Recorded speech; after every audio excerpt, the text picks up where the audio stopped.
Mwasuze mutya abalungi abampuliriza. Manya n'eddoboozi nze Musawo Mary ng'oyite mu General Company Limited. Olwaleero tugenda okusoma ku ssaala ey'okusuubira.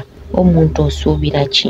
Oli awo bakubanja obanja, oli awo toyina ssente naye nga olina ky'oyagala, oli awo tozaala naye oyagala omwana. Essaala eno gisome, essaala esimulula, essaala eyamba, essaala nnungi nnyo nnyo nnyo ddala. Essaala eno buli bw'ogyekwasa ng'osuubira Katonda nti asobola okukolera ekyo ky'oyagala. Kyova olaba edda omulundi ogwasooka n'abagamba mukkirize.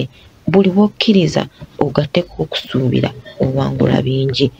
Essaala eno ey'okusuubira gisome. Bw'oba amakubo mw'olaga, olugendo mw'otambulira, soma essaala eno. Egenda bw'eti: mu linnya lya Paatiri n'erya Mwana n'erya Mwoyo Omutuukirivu, amiina. Katonda wange, nsuubira mu kisa kyo ne mu buyinza bwo ng'olimpa enneema y'omu nsi, ate bwe nkwata ebiragiro byo ng'olimpa obulamu obutaggwaawo mu ggulu, kuba gwe yatusuubiza otuukiriza ddala endagaano yo. Mu linnya lya Paatiri n'erya Mwana n'erya Mwoyo Omutuukirivu, amiina. Essaala eyo gisome bulungi nnyo, kamba si buli wano.